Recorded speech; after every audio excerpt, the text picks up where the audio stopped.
Hey everyone, this is your girl Janae Michelle from This Curvy Girl's Life, and we are back with another video. Hey, what's up you guys? So today is a story time, and you are not gonna want to miss this story time. So if you want to hear about my worst Tinder date, then keep on watching. Okay, you guys, so for those that don't know, and if you haven't seen some of my videos, I will link them below, but I have been divorced for, it'll actually be a year this month, but I've been separated for 5 years. So in that time frame, there were moments where I was not ready to date, and so I did not date. But when I felt like, okay, maybe it's time to put myself back out there, I decided to download Tinder.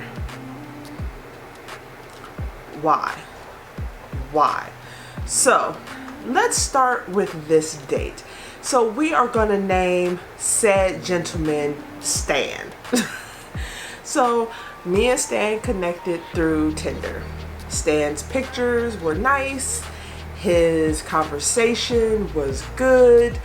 You know, we were talking through Tinder, then we took it off of Tinder to like text messages, then we took it to phone conversations, and throughout this whole process, one of the sweetest people, like, you know, that you can get to know, like so sweet, so caring, so endearing, and someone that I was like, okay, like, you know, from the pictures, from the conversations, let's set up a time to meet. So we decided to set up a time to meet. Our purpose for the time and the day and all that stuff was to meet at a coffee shop. So I said, well, where are you at? He was in Orange County. I'm not really familiar with Orange County, but he was like, I know of some great places out here. Do you want to come out here? And I was like, you know what? I don't live that far from it. It's a nice little adventure. Sure, I'll meet you at the coffee shop out there. So he gives me the address, and this is where the first red flag should have come in. When I put the address in my GPS, it didn't bring up like such and such coffee shop or whatever. It just brought up the address.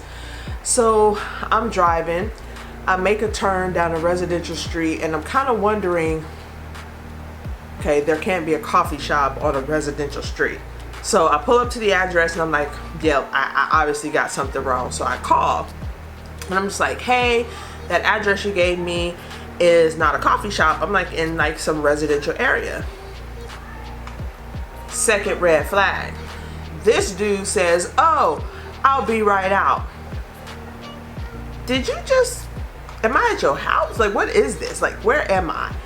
So he comes out. Not only does he come out and not like give a formal greeting, he hops in my passenger seat with a mother lean cuisine, with one of those microwaved meals.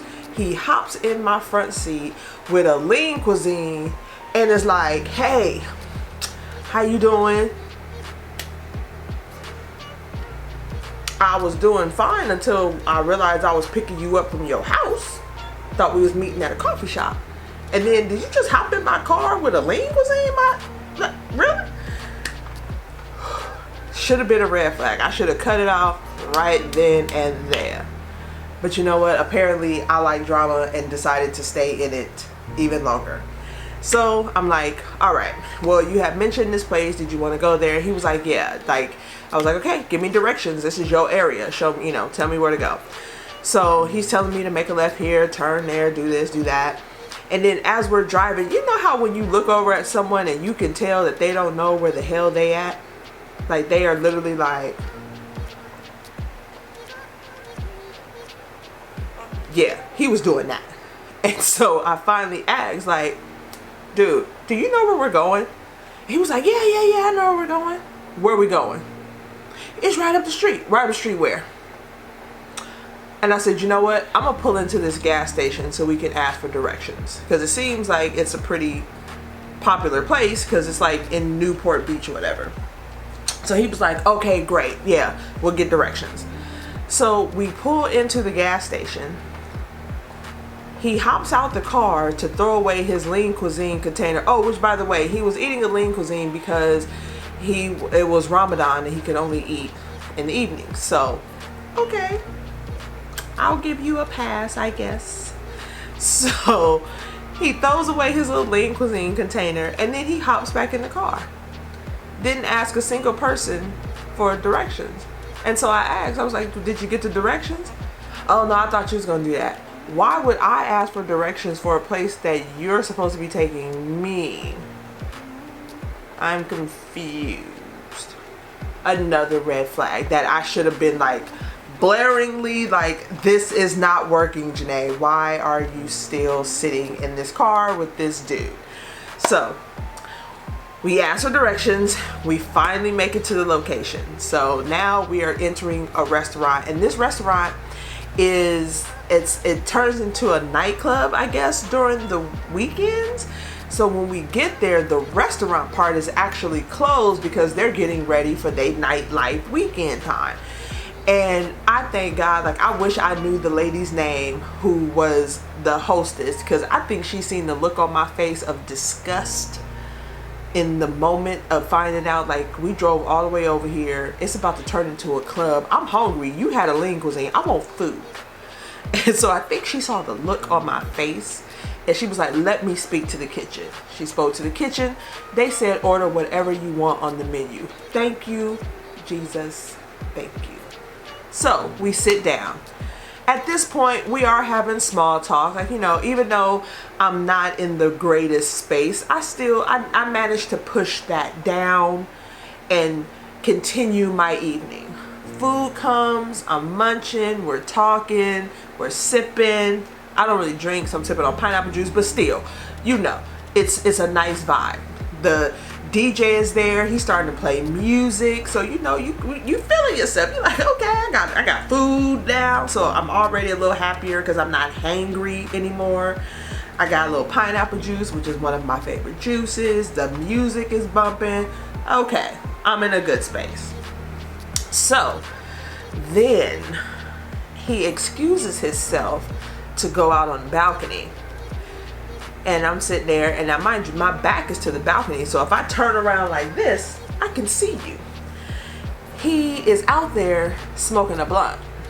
Yeah, you heard me. He was smoking a blunt. And I'm just like, wow.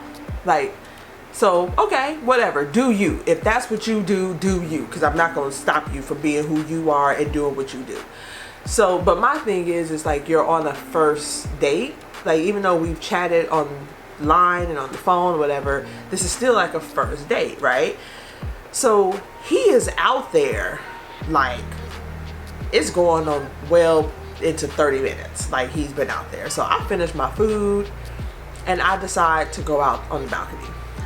I start chatting it up with the various people that are out there. I am having a fun time. But then I realize, why am I here with him? Like, I'm having a good time without, like, he over there doing whatever he do. So anyway, I go back into the restaurant, club, whatever you want to call it, and I go to the bar. I order another pineapple juice and I ask the lady to cash me out. So I'm like, cash me out. Whatever he bought, that's on him. Cash me out. So he comes over and he was like, oh, you paid for the food? I was like, oh no, yeah. I said, yeah, I paid for my food. And he was like, oh, so I still got to pay for mine? Yeah. So I'm paying for you too, on top of driving you here. Yeah. And then he proceeds to be like, well, why do you have attitude? Really? I said, well, so my question was, well, why do you think I have, I said, why do you think I have an attitude? He was like, I don't know. I thought we were having a good time. I said, well, let's start from the beginning. The address you gave me was not a coffee shop like you said, it was your house. Then you hopped into my car with a lean cuisine.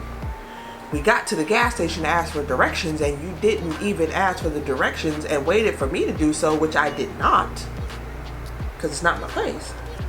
You take me to a restaurant that is not a restaurant on the weekends and turns into a club. Luckily, the hostess was willing to give me food.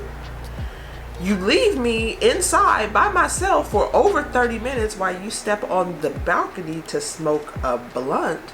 And then you come in here and ask me why I have attitude. And then he was like, well, you need to chill and quit being so bougie. No, boo-boo.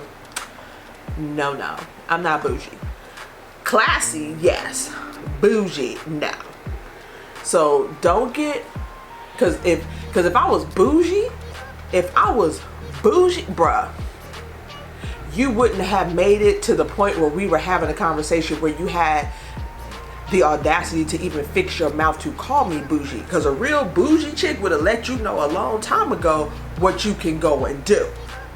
I, on the other hand, was trying to be classy, was trying to be, you know, keep it maintained, not let my attitude get too much. So I felt like I did you a favor. But anyway, so at this point, now that he's called me bougie, told me I had an attitude, now my actual attitude is up here. Like, it's levels. It was here, then it was here, then it was here. Now it's off camera. You can't even see how high it is. So I was like, well, you know what? How about we just end the evening here? Thank you for a lovely evening. And, you know, bye. So I started to walk away. I went down the stairs. I started to walk down the street because I knew where my car was parked. All of a sudden, he comes running up behind me talking about, where are you going? Like, we did not just have a situation in there where we had a conversation where you called me bougie. So I'm going home. That's what I'm going home. He then proceeds to be like, well, I thought we can just, you know, hang out for a little while longer. Why? Why would we do that? Neither of us are having a good time with one another. So why would we do that? I said, no, I'm ready to go home. So I'm going home. And then he was like, well, can I still get that ride home? The bougie me really should have came out. The bougie me should have came out and told him hell to the nah. But, you know, me being Janae, gullible as said, okay. But can I tell you, there was no conversation on the way home. None. There was zero conversation. Then he asked me to drop him off at Taco Bell, which luckily was like right where I picked him up apparently.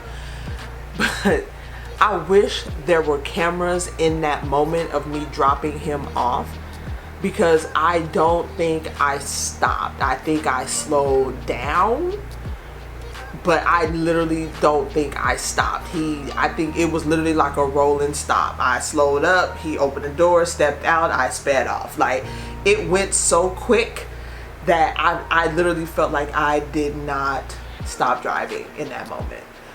And that ended our relationship right then and there. We were done. But then, like, a couple months later, he had the audacity to hit me up talking about how you doing. I did not respond to that because I don't go backwards, bro. I don't go backwards. So that was my worst Tinder date. And I know you guys probably have even worse stories. I hope not. But you guys probably have pretty bad stories too that I would absolutely love to hear. So if you had a really bad Tinder date, you should really leave me a comment below so we can chat about that infamous Tinder date. And I'm also going to leave a link for my friend Sherry Quinay, who has a blog, and I believe the blog is called My Tinder Heart, and it is literally about all of her Tinder shenanigan date nights. So yes, but I hope that you guys enjoyed this story time. It was a lesson learned for me because I went home, I deleted Tinder, and then like a year later I went back on, and that's another video for another day. But anyway, thank you guys so much for joining me. If you enjoyed this video, please be sure to give me a big thumbs up.